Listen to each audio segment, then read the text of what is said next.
Assalamualaikum warahmatullahi wabarakatuh. Welcome back to Resensi Buku. Dunia setelah pandemi atau apa yang oleh pemerintah sebut sebagai new normal adalah dunia yang tak sama lagi dengan dunia sebelum pandemi. Dan satu hal yang paling signifikan perubahannya adalah banyaknya aktivitas manusia dilakukan secara daring. Badai PHK yang mengancam tersebut dikarenakan dua hal. Pertama, dikarenakan kelesuan perekonomian dikarenakan pandemi, dan kedua, sektor swasta mulai menyadari pentingnya kecerdasan artifisial untuk menggantikan tenaga kerja manusia. Bagaimanakah masa depan pekerjaan manusia?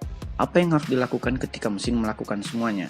Inilah pertanyaan sekaligus judul buku yang kita akan bahas dalam resensi kali ini. Buku tersebut merupakan karya dari para pebisnis dari Cognizant, suatu korporasi yang bergerak pada bidang ketenagakerjaan dan teknologi. Mereka adalah Malcolm Frank, Paul Rohrich, dan Ben Pring. Terjemahan Indonesia buku ini diterbitkan oleh Alex Media Komputindo pada tahun 2018. Buku ini tersusun atas 12 bab yang tersebar ke dalam 208 halaman. Kecerdasan artifisial atau kecerdasan buatan bukanlah mesin atau robot yang meniru manusia untuk menggantikan pekerjaan manusia. Definisi tersebut teramat antroposentris menurut penulis. Kecerdasan artifisial adalah area komputer yang berfokus pada mesin pembelajar. Kecerdasan artifisial kemudian terbagi atas kecerdasan khusus, kecerdasan umum, dan kecerdasan super. Kecerdasan khusus adalah KB atau kecerdasan buatan yang terampil dalam suatu bidang khusus, misalnya mobil pengemudi yang lebih aman daripada pengemudi manusia. Sementara kecerdasan umum adalah KB yang terampil pada banyak bidang, menyerupai bahkan melampaui keterampilan manusia. Namun KB jenis ini masih dalam tahap perkembangan. Adapun kecerdasan super merupakan proyek ambisius para inovator yang mana mesin tersebut lebih cerdas dibandingkan 10-100 manusia digabung jadi satu. Namun, proyek ini masih satu abad jaraknya dengan kita,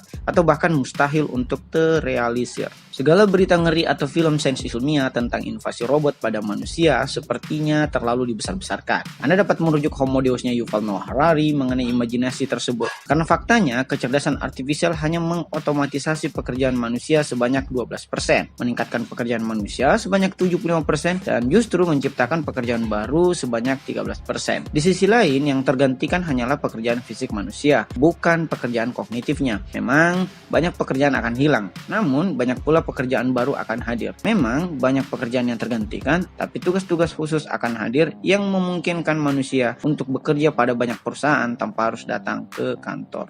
Penulis kemudian merekomendasikan prinsip modal AHID bagi siapa saja pekerja atau pebisnis yang ingin tetap relevan pada abad digital ini. AHID merupakan akronim dari 5 konsep yang mewakili setiap huruf tersebut. Pertama, otomatisasi. Otomatisasi segala hal yang Anda bisa, karena dengan otomatisasi Anda mempermurah dan mempercepat biaya dan proses produksi. Kedua, halo.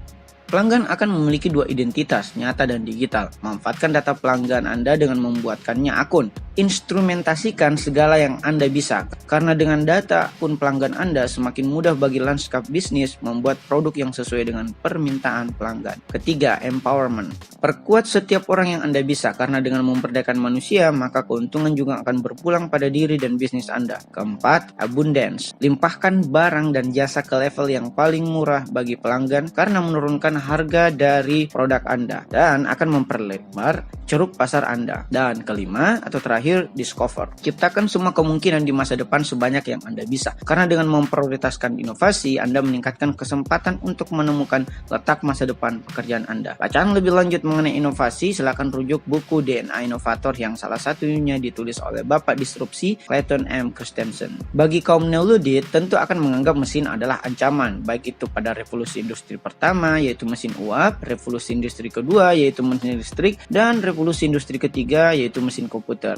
Termasuk pula revolusi industri keempat sekarang ini guys, yaitu mesin pembelajar. Mereka disebut pula sebagai kaum distopian karena kekhawatiran mereka terhadap robot-robot jahat yang akan datang. Pendukung pandangan ini antara lain Stephen Hawking, dan anehnya justru datang dari Elon Musk, seorang pendiri Tesla. Adapun bagi kaum teknofilia atau disebut pula sebagai kaum utopians berpandangan bahwa semuanya akan menakjubkan dan teknologi akan selalu menjadi jawabannya. Pandangan ini setidaknya didukung oleh Ray Kurzweil, Peter Diamandis, dan Tapscott, dan masih banyak lagi para inovator lainnya. Haruskah kita memilih dua kutub ekstrim tersebut? Ternyata tidak juga sih, karena terdapat pandangan ketiga yang disebut sebagai kaum pragmatis. Mereka memandang masa depan bisa jadi hebat jika kita membuat keputusan pintar dan praktis. Pandangan ini didukung oleh Steve Wozniak, Satya Nadella, Sundar Pichai, Mark Benioff, dan tentunya ketiga penulis buku ini. Lalu, bagaimana cara membuat keputusan yang pintar dan praktis? Manfaatkan 3M berikut. Pertama, modal. Modal tersebut berupa data untuk kemudian diolah menjadi informasi dan keputusan bisnis. Kedua, mesin. Gunakan kelima modal ahead di atas, mesinkan sebanyak mungkin.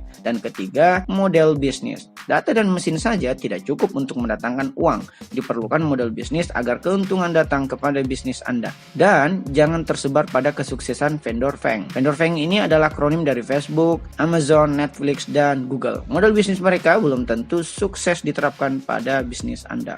Nah, adapun perspektif kami sebagai resentor, buku ini dapat Anda jadikan referensi untuk mengembangkan skill individu Anda dalam bekerja atau dalam landscape bisnis yang lebih luas. Anda juga dapat melengkapi wawasan tentang abad digital dengan membaca Homo Deus-nya Yuval Noah Harari, Manusia Digitalnya Chris Skinner, Industry of the Future-nya Alex Ross, hingga Revolusi Industri keempatnya Klaus Schwab. 5 buku tersebut dibuat dalam satu dekade terakhir yang tentunya relevan dalam membahas seputar abad digital yang paling mutakhir. Seperti kata 3 penulis buku ini, kita bisa memilih pilihan ketiga, yaitu kaum pragmatis, dibanding 2 kutub ekstrim lainnya, yaitu kaum distopian di satu sisi dan kaum utopians di sisi yang lain. Maka, untuk menjawab pertanyaan, apa yang harus dilakukan ketika mesin melakukan semuanya, dapat kita jawab dengan ambillah keputusan yang pintar dan praktis dengan prinsip modal akhir. Otomatisasikan, instrumentasikan, perkuat, permurah, dan ciptakan terus inovasi baru. Selamat datang masa depan pekerjaan umat manusia. Ada pertanyaan?